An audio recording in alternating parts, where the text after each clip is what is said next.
Assalamualaikum warahmatullahi wabarakatuh. Bismillah, alhamdulillah, assalatu wassalamu ala rasulillah Sayyidina wa maulana Muhammad ibn Abdillah la nabiyya ba'dahu wa ala alihi wa man tabi'ah minad dunya ilal qiyamah. La haula wa la quwata illa billah, amma ba'du. Lillahi ta'ala al-Fatihah.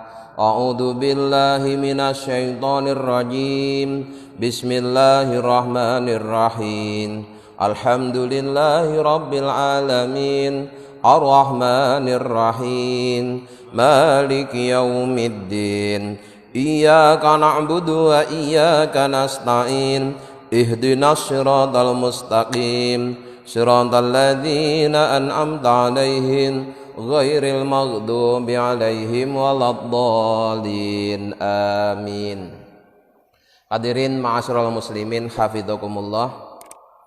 Malam ini akan kami bacakan penjelasan tentang mengenal tanda bahwa Allah akan memberikan sesuatu kepada hambanya.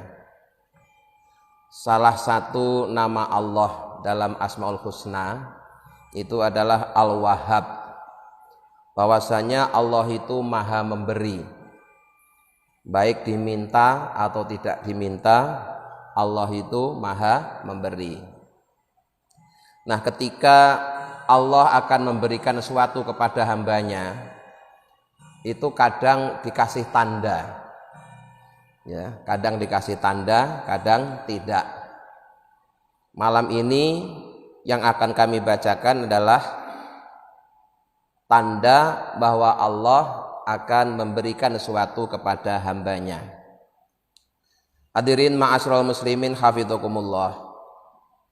Tanda bahwa Allah akan memberikan sesuatu kepada hambanya adalah Allah menggerakkan lesan si hamba tadi untuk meminta kepada Allah. Jadi kalau suatu saat mulut kita ini dimaukan oleh Allah untuk meminta sesuatu kepada Allah, ketahuilah bahwa yang demikian itu merupakan tanda bahwa Allah akan memberi sesuatu kepada kita. Jadi Allah itu benar-benar maha baik. Kemauan untuk meminta itu pemberian Allah, ya. Kemauan kita untuk meminta itu sendiri sudah merupakan pemberian Allah. Nah, setelah kita meminta, nanti kemudian oleh Allah diberi lagi.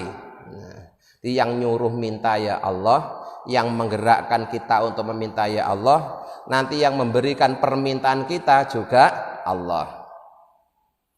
Yang demikian ini sebagaimana dijelaskan oleh Syekh Ibnu Athaillah dalam Al-Hikamnya, beliau mengatakan, mata atlaqa lisanaka bitolabi, ketika Allah menggerakkan atau melepaskan lesanmu untuk meminta, fa'lam, maka ketahuilah, annahu, bahwasanya Allah yuridu, menginginkan, ayyu'tiyaka, untuk memberikan sesuatu kepada kalian. Jadi ketika mulut kita oleh Allah dimaukan, digerakkan untuk meminta kepada Allah, maka yang demikian itu merupakan tanda bahwa Allah akan memberi. Jadi sebagaimana firman Allah dalam Al-Quran yang sangat populer, ud'uni astajib lakum, mintalah kalian kepadaku, maka aku akan mengijabah permintaan kalian. Itu yang nyuruh merintah ya Allah, yang menggerakkan mulut kita untuk meminta kepada Allah juga Allah. Terus nanti yang memberi permintaan itu juga Allah. Ya, Allah itu benar-benar maha baik. Allah menjadikan doa sebagai salah satu sebab untuk mendapatkan anugerah yang Allah sudah tetapkan pada zaman azali. Jadi kemarin sudah kita sampaikan bahwa makom atau kedudukan manusia dalam menerima anugerah Allah itu ada dua. Yang pertama makom asbab, yang kedua makom tajrid. Ya. Makom asbab itu seseorang yang untuk mendapatkan apa yang dia inginkan, dia harus melakukan ikhtiar, dia harus melakukan asbab. Nah, salah satu asbab itu adalah berdoa. Jadi selama ini pemahaman kita keliru kalau nganggap orang berdoa itu tidak berusaha. Justru doa itu merupakan salah satu bentuk usaha. Doa itu merupakan salah satu bentuk ikhtiar. Doa itu salah satu sebab Allah memberi kepada kita. Maka kita kadang-kadang kan suka dimarahin orang. Kamu itu kalau punya keinginan jangan berdoa saja, berikhtiar sana loh, berusaha sana loh. Dikiranya kalau hanya doa itu bukan ikhtiar, dikiranya kalau doa itu bukan usaha. Padahal justru doa itu juga bagian dari usaha. Jadi bagi mereka yang makomnya asbab, itu untuk mendapatkan apa yang diinginkan dari Allah, itu dia harus melakukan ikhtiar, harus melakukan usaha, dan salah satunya adalah melalui doa. Yang kedua, makom tajrid. Makom tajrid itu seorang yang untuk mendapatkan jatahnya dari Allah, dia tidak perlu melakukan usaha, tapi cukup dia asik berdekatan dengan Allah, maka kemudian nanti Allah akan memberikan anugerah kepadanya dengan melalui pelayan-pelayannya.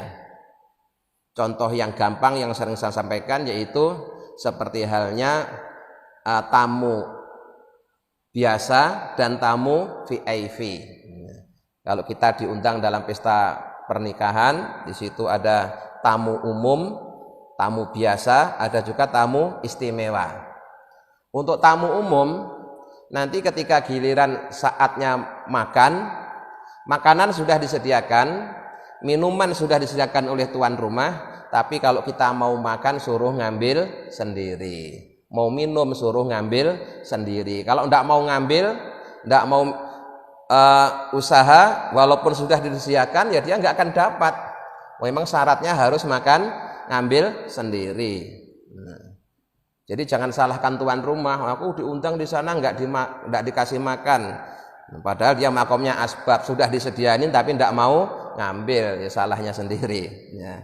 Nah, beda dengan yang makomnya tajrid, itu tamu VIP, tamu istimewa. Dia cukup duduk di tempat yang telah disediakan, ngobrol sama yang punya hajat, nanti gilirannya makan dilayani.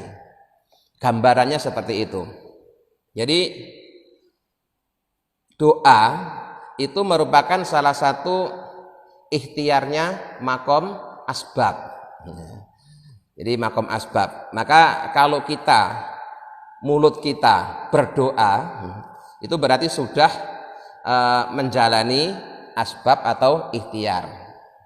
Nah, kemudian apa yang Allah berikan kepada kita itu sudah Allah tetapkan sejak zaman azali, sejak zaman sebelum kita ada. Jadi jatahnya itu sudah ada, tapi baru diberikan ketika kita mau meminta. Kedudukan doa sebagai asbab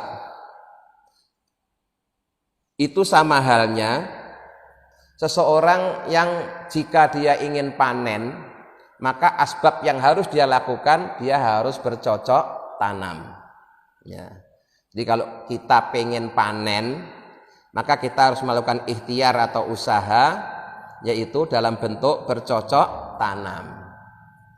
Jadi statusnya berdoa untuk mendapatkan anugerah itu sama halnya dengan statusnya orang yang menanam supaya dia panen. Jadi kalau tidak menanam ya jangan berharap panen. Syaratnya untuk panen itu harus menanam. Syaratnya untuk mendapat anugerah dia harus berdoa. Kemudian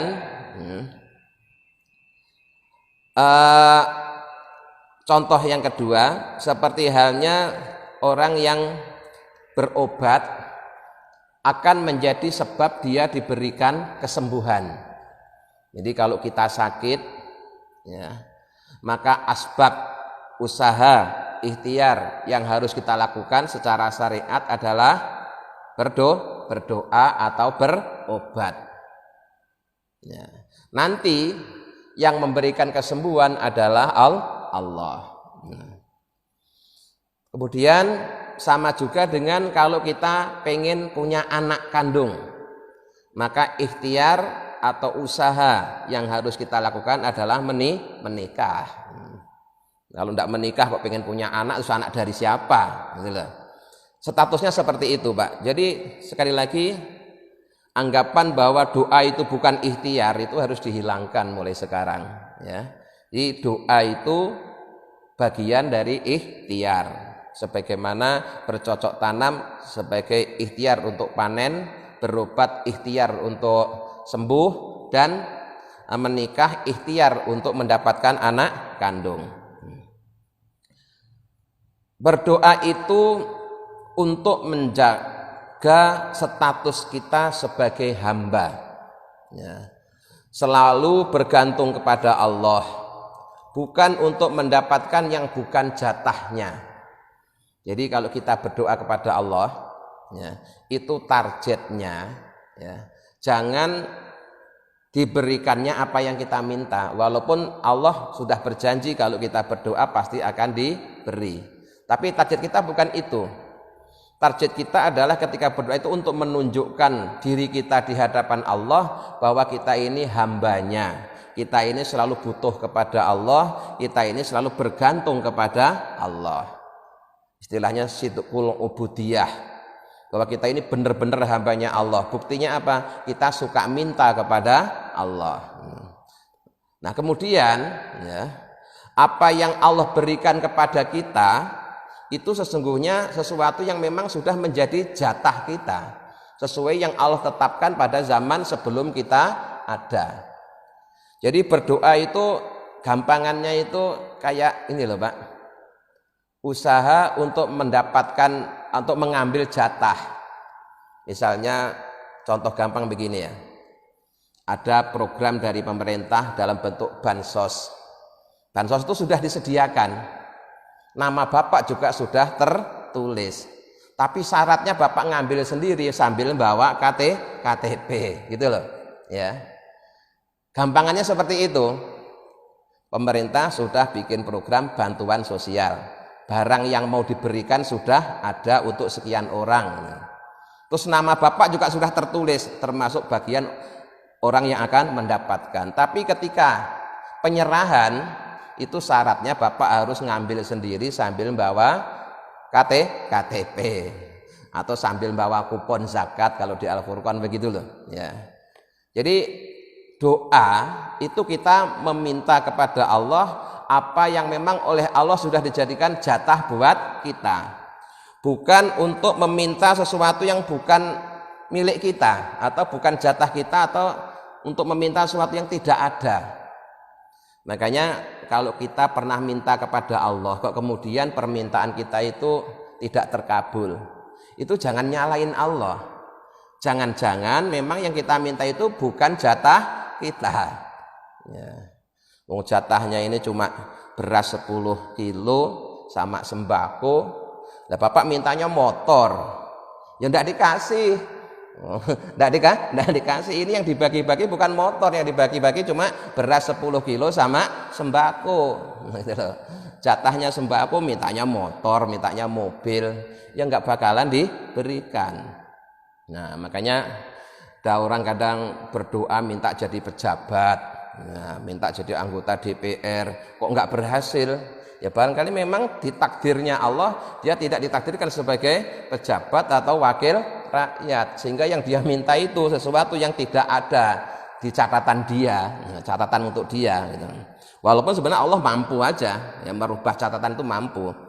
Tapi sekali lagi, ya, orang mendapatkan apa yang dia minta kepada Allah itu karena memang sudah menjadi jatahnya, bukan untuk meminta sesuatu yang tidak ada. Maka ketika Allah menggerakkan lisan hambanya untuk berdoa, maka ketahuilah Allah akan memberi anugerah. maka ketika kita berdoa, pertama jangan ragus. Ya, ragus itu apa? Ragus itu kalau kita meminta yang bukan jatah kita, itu namanya ragus. Jatahnya beras 10 kilo sama sembako, yang diminta kok motor, ya ragus itu namanya. Atau jatahnya 1 bungkus, mintanya 2 bungkus, itu namanya juga ragus. Jadi jangan ragus kepada Allah. Yang kedua, jangan buru-buru. Ya. Kapan Allah itu akan memberikan, itu yang nentuin Allah. Ya. Memang Allah berjanji akan menjawab doa kita, tapi kapan itu diberikan, ya terserah Allah, Allah yang ngasih. Ya. Apa yang diberikan terserah Allah, seberapa pemberiannya terserah Allah, terus kapan diberikan juga terserah Allah. Bahkan kepada siapa diberikan itu juga terserah Allah. Tapi yang jelas ketika kita berdoa itu tidak ada ruginya, Pak. Makanya kalau kita berdoa kepada Allah itu jaminan dikabulkan, iya. Tapi cara Allah mengabulkan itu ya kadang spontan, langsung diberikan kepada yang berdoa. Atau diberikan kepada yang berdoa tapi ditunda waktunya, tidak diberikan sekarang, berikan nanti. Ya. Atau bisa juga diberikan kepada anaknya. Jadi kita yang berdoa, tapi permohonan kita itu oleh Allah diberikan kepada anak kita atau ke cucu kita. Begitu, Pak. Jadi tetap saja ketika kita berdoa kepada Allah itu harus husnudzon, berkeyakinan baik bahwa doa kita itu sesungguhnya diijabah oleh Allah. Cuma kapan menyerahkannya, kepada siapa diserahkan, dalam bentuk apa, sepenuhnya itu menjadi haknya Allah. Kita cuma meminta, tidak boleh bikin aturan sendiri. Yang berhak bikin aturan itu yang memberi, bukan yang diberi. Nah, jadi jangan rakus, dalam arti jangan meminta yang bukan jatahnya, dan juga jangan buru-buru. Ya, jangan terus bikin del waktu, pokoknya ini harus dikasih dalam waktu seminggu, harus dikasih dalam waktu 2 hari, nggak bisa itu. Masa Allah diintervensi kayak gitu? Ya terserah mau dikasihkan siapa atau kapan. Kemudian dari sekian permohonan, yang paling disukai oleh Allah itu kalau kita mohon afiat. Ya, afiat, kata-kata afiat ini sudah sangat akrab, biasanya digandeng dengan kata sehat. Gimana kabarnya? Alhamdulillah sehat wal afiat. Nah, afiat itu apa? Nah, afiat itu gampangannya ngomong dia sehat lahir batin, gitu ya. Sehat lahir batin. Kalau cuma sehat saja bisa jadi sehatnya cuma lahirnya. Tapi kalau tambahi afiat itu sehat lahir batin. Nanti kalau rinciannya afiat itu dalam kitab Nasoihul Ibad itu ada 10 macam, Pak. Ya. Di namanya afiat itu ada 10 macam, yang 5 ada di dunia, yang 5 lagi ada di akhirat.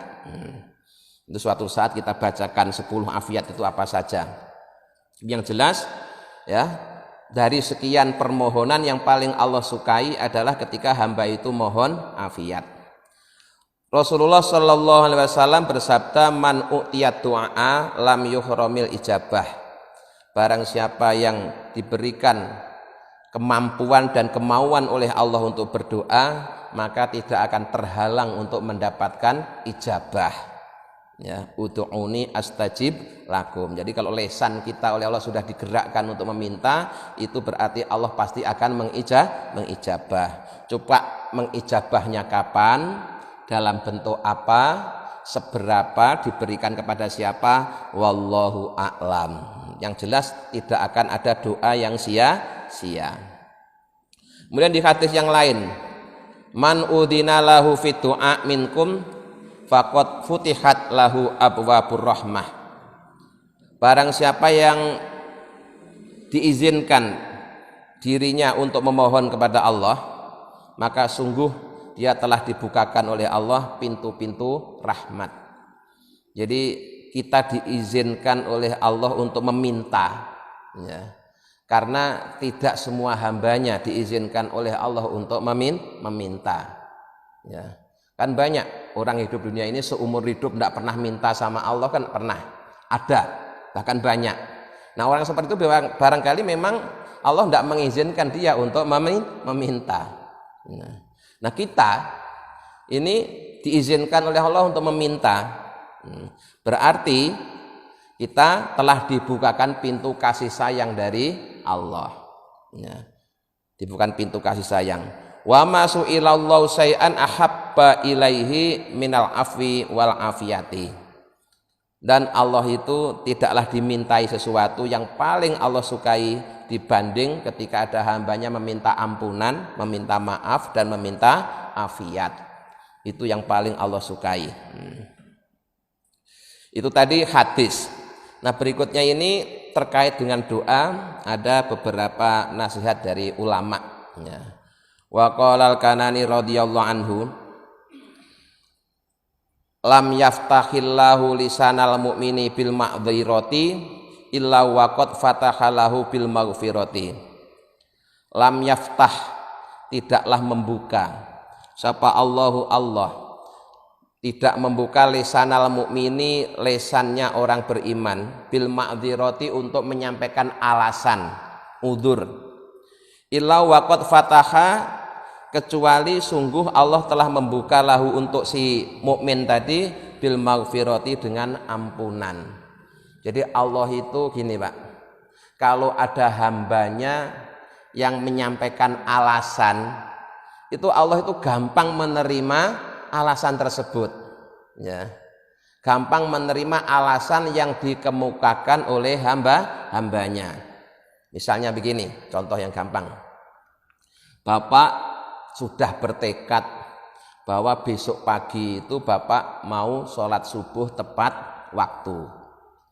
Kemudian usaha yang Bapak lakukan, Bapak tidurnya tidak larut malam, tidurnya juga di tempat terbuka. Tapi ternyata kok besok pagi itu Bapak bangunnya bukan di waktu subuh, tapi bangun ketika matahari sudah terbit. Itu mestinya kan kesalahan kan ya, kesalahan. Nah, terus Bapak ngaku di hadapan Allah, ya Allah, sebenarnya saya ingin pagi ini sholat subuh tepat waktu, tapi karena saya kecapean, misalkan gitu, saya tidak bisa bangun tepat waktu sehingga ketika bangun matahari sudah terbit. Nah, terus kita mohon ampun kepada Allah, karena yang menidurkan saya sampai matahari terbit itu juga Engkau, maka ampunilah dosa kami. Ketika kita ngaku ngomong begitu, itu juga Allah dengan mudahnya mengampuni. Kenapa? Karena yang menidurkan kita sampai apa tadi, matahari terbit itu juga Allah. Tapi yang begitu jangan setiap hari, sekali-kali gitu loh ya. Jangan setiap hari, setiap hari berarti ada unsur kesengajaan. Pada suatu saat kita sudah kepingin sholat tahajud, tapi ternyata setiap bangun itu selalu sudah subuh. Nah, ini tidak usah disesali. Bisa jadi memang ya Allah menidurkan kita sampai baru bangun ketika sudah masuk waktu subuh. Jadi ketika Allah menggerakkan, membuka lisan kita untuk menyampaikan alasan, itu menandakan Allah telah membuka diri untuk memaafkan. Jadi Allah itu sangat gampang menerima alasan hambanya. Kalau kita kan enggak ya, kita pasti kita urus itu. Dasar kamu memang tiap hari suka bangun kesiangan. Mungkin kita kan begitu. Kalau Allah enggak. Nah, itu satu contoh. Yang lain-lain juga banyak ya. Jadi kelemahan-kelemahan kita, kekurangan-kekurangan kita itu bisa jadi ya alasannya diterima oleh Allah. Alasannya menjadikan Allah mau memaafkan. Nah.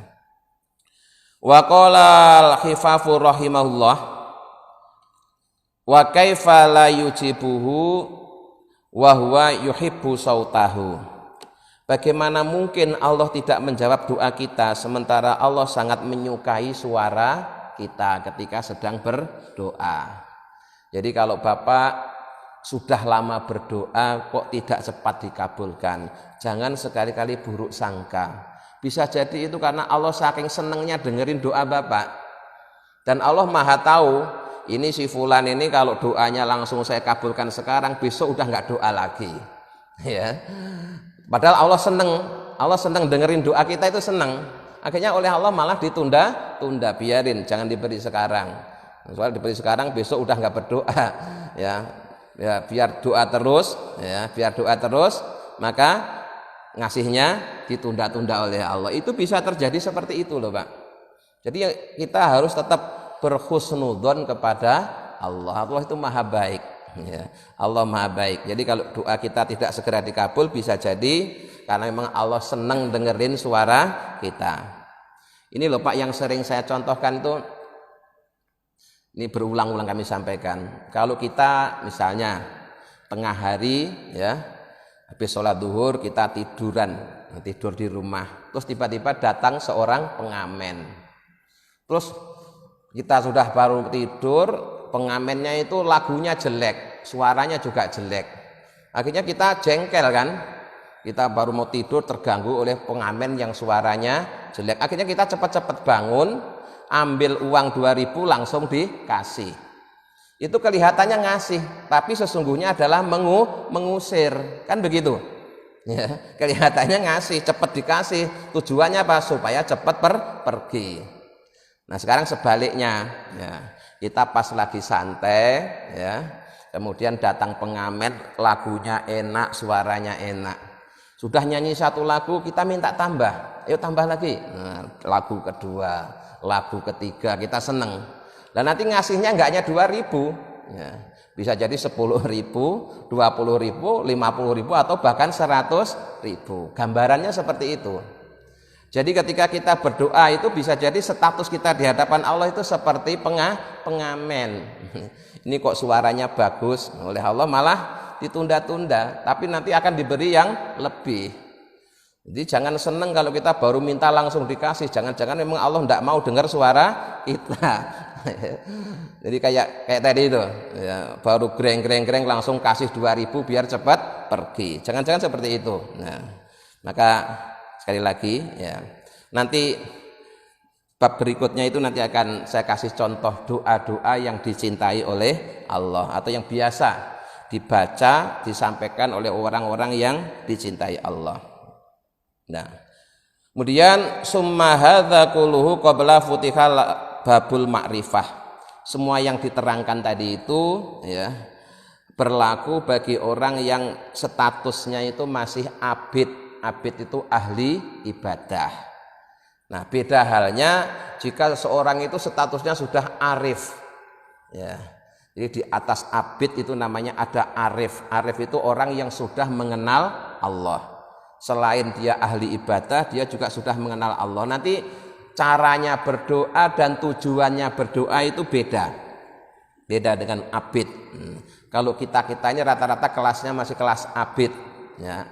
Kelas ahli ibadah. Sekarang kalau kelas arif gimana? Wa idza futiha, dan bila telah dibuka laka untuk kalian apa albabu pintu. Fala tahtaju, maka kalian tidak butuh ila tolabin pada meminta. Ketika seseorang itu makomnya sudah makom arif, sudah orang yang kenal Allah, dia itu malah jarang meminta, bahkan tidak pernah meminta. Dia berdoa itu karena disuruh berdoa. Seandainya tidak disuruh berdoa, dia tidak berdoa. Sehingga dia berdoa dalam rangka melaksanakan perintah. Maka ketika berdoa yang dia lakukan bukan meminta, tetapi memuji-muji Allah. Gitu. Ya. Jadi kenapa kok dia nggak mau meminta? Dia yakin, ya, liginaka bimusa bibil asbab. Karena orang itu sudah yakin bahwa kalau memang jatah saya tidak usah minta oleh Allah, pasti dikasih. Dia malu untuk meminta.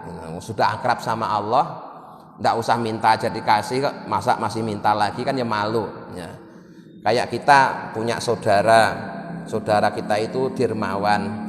Selama ini kebutuhan kita dicukupi sama dia, dan dia tidak pernah lupa memberi. Terus kita masih merengek-rengek minta, kan ya malu. Tidak usah minta aja sudah dikasih. Kenapa? Karena sudah kenal baik. Nah, seorang hamba yang sudah kenal baik kepada Allah itu juga begitu, Pak. Mau meminta itu malu, ya. Kenapa? Tidak usah minta aja sudah dikasih. Tidak usah minta aja dikasih. Maka kalau dia disuruh minta, dia bukan meminta kayak abid, itu bukan, tapi dia malah memuji-muji Allah. Ya, yang dia lakukan itu memuji-muji Allah. Dan dari doa-doa tersebut, ya, Semuanya saya praktekkan. Ya, kalau yang biasa saya baca di sholat maghrib itu doanya perpaduan antara abid dan arif, artinya antara pujian dan permintaan itu seimbang. Ya, yang hamdan yuwafi dan seterusnya itu antara permintaan dan pujian kepada Allahnya seimbang. Kalau yang biasa kita baca waktu Isya, Allahumma la tada' lana, itu isinya permohonan semua, pujiannya sedikit. Nah, dan nanti kalau yang subuh, ya, yang subuh itu pujian semua, doanya sedikit di belakang cuma 3 kalimat. Nah, dari sekian yang saya baca itu permohonannya hanya sedikit. Jadi sengaja semua kita praktekkan. Ya, ada yang antara pujian dan permohonannya seimbang, ada yang lebih banyak permohonannya, ada yang lebih banyak pujiannya gitu. Karena memang kita kelasnya kan macam-macam, siapa tahu ternyata di sini ada kelasnya kelas waliullah, kan ada aja. Kalau tahu tidak ada waliullah, paling enggak wali murid kan juga ada gitu ya. Ya, jadi sekali lagi untuk orang yang sudah kenal baik dengan Allah, dia sudah tidak butuh untuk meminta, karena tidak usah minta aja sudah dikasih. Bahkan kalau disuruh minta dia malu. Ya, makanya dia kalau disuruh minta bukannya minta tapi malah memuji. Fayakunu doa'uka, maka doamu yang sudah arif itu innama huwa idharunil faqoti, bahwa tujuannya berdoa itu untuk menunjukkan kalau kita ini selalu bergantung kepada Allah, wal ittirori, dan selalu sangat butuh kepada Allah. Jadi doanya itu untuk menunjukkan bahwa saya itu hambanya Allah, saya itu tidak bisa lepas dari kasih sayang Allah, saya selalu butuh kepada Allah. Maka doa itu tidak ada habisnya, Pak. Ya, doa itu tidak ada selesainya, doa itu tidak ada habisnya. Sebagaimana Allah tidak henti-hentinya mengurus kita, maka kita juga selalu ya memohon kepada Allah. Makanya kalau Bapak ditanya, ngapain sih orang kok tiap hari berdoa, apa doa yang kemarin tidak cukup? Itu kan ya. Pernah ditanya begitu, Pak kok tiap hari minta terus, apa permintaan yang kemarin tidak cukup? Nah, jawabannya sama aja gini, ya sama halnya dengan kita setiap hari makan. Ya, setiap hari kita selama hidup ini kan pasti butuh dengan yang namanya makan. Apa terus bisa dijawab begini, ngapain sih orang tiap hari harus makan, apa makan yang kemarin tidak cukup? Ya kemarin untuk kemarin, hari ini untuk hari ini. Nah, tapi yang jelas selama kita masih hidup, kita masih perlu dengan yang namanya makan.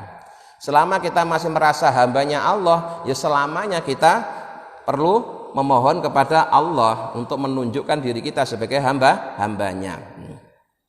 Jadi merasa butuh dan bergantung kepada Allah. Al-lazimata ini yang keduanya itu selalu ada pada diri kita, ya. Ma'akuli nafasin, terjadi setiap tarikan nafas. Jadi orang yang sudah mengenal Allah itu kalau menunjukkan dirinya sebagai hamba tidak hanya saat butuh saja, tapi memang selamanya butuh. Sehingga doa itu selalu dia lakukan setiap tarikan nafas. Wa fi kulli waktin, dan setiap waktu, wahalatin, dan keadaan.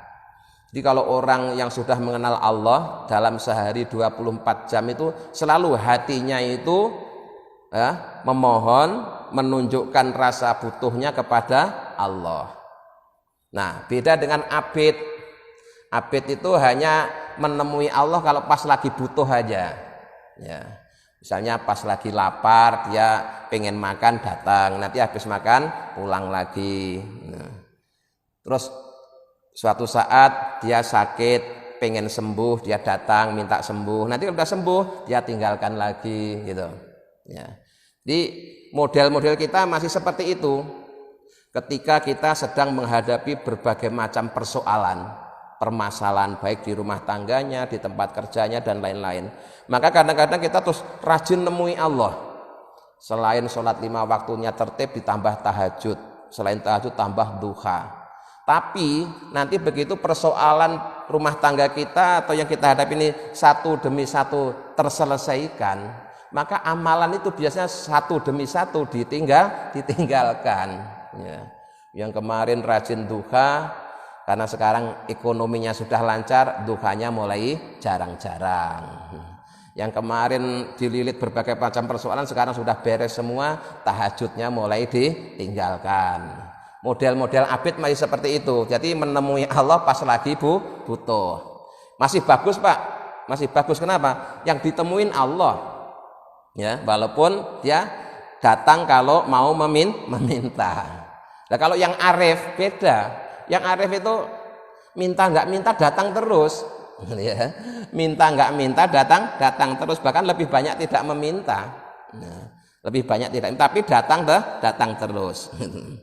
Nah, ini beda sekali. Maka berikutnya Syekh Ibnu Athaillah mengatakan begini, al-arifu, orang yang telah mengenal Allah itu layazulu, tidak henti-hentinya apa itiraruhu, merasa sangat butuh kepada Allah.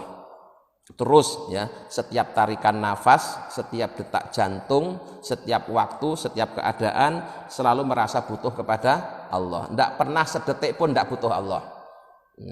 Kalau yang abid itu kadang-kadang ketika kebutuhannya sudah terpenuhi kemudian terus tidak butuh Allah. Nanti kalau sudah butuh lagi baru datang lagi gitu.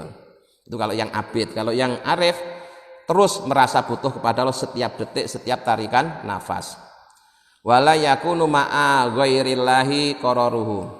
Wala yakunu, dan tidak ada ma'a ghairillahi, pada selain Allah, apa qararuhu, tujuan akhirnya. Jadi orang yang telah mengenal Allah itu tujuan ibadahnya ya cuma Allah, tidak ada tujuan selain Allah. Jadi sekali lagi itu perbedaan antara abid dan arif. Nah, abid berdoa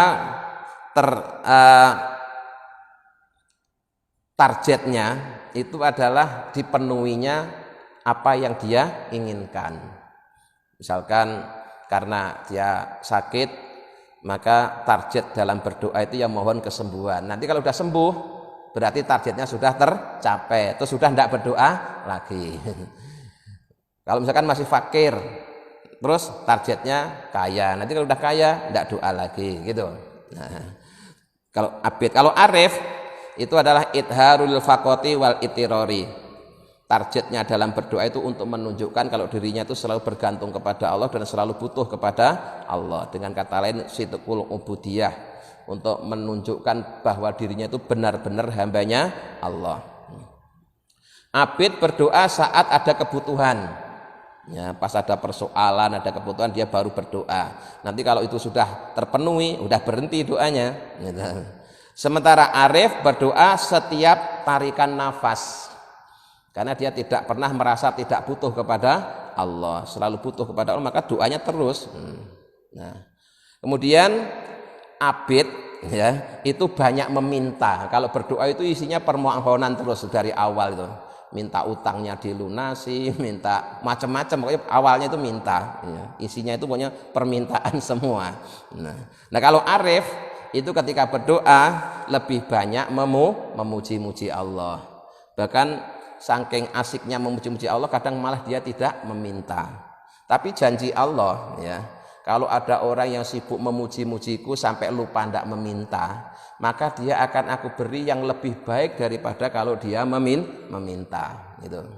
Jadi sekali lagi Allah itu maha baik.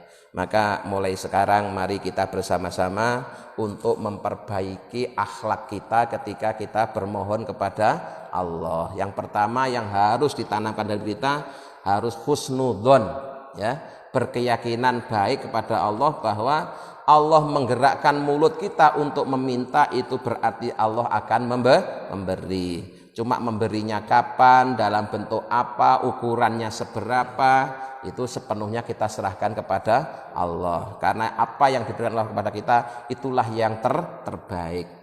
Mudah-mudahan dengan bimbingannya kita bisa mengamalkannya. Amin ya rabbal alamin. Allahumma sholli ala sayyidina Muhammad wa ala sayyidina Muhammad, alhamdulillahi rabbil alamin. Allahumma inna nas'aluka imanan daima yaqinan shadiqa wa qalban khashi'an lisanan dzakira wa rizqan halalan wa ilman nafi'an dan sholihah. Allahumma ja'alna wa auladana wa dzurriyyatina wa talamidana min ahlil ilmi wa ahlil khair wal ibadah wa la tasna'iyahum min ahlil jahli wal ma'siyah. Rabbana atina fid dunya hasanah wa fil akhirati hasanah wa qina adzabannar. Subhana rabbika rabbil izzati amma yasifun wa salamun alal mursalin walhamdulillahi rabbil alamin. Assalamualaikum warahmatullahi wabarakatuh.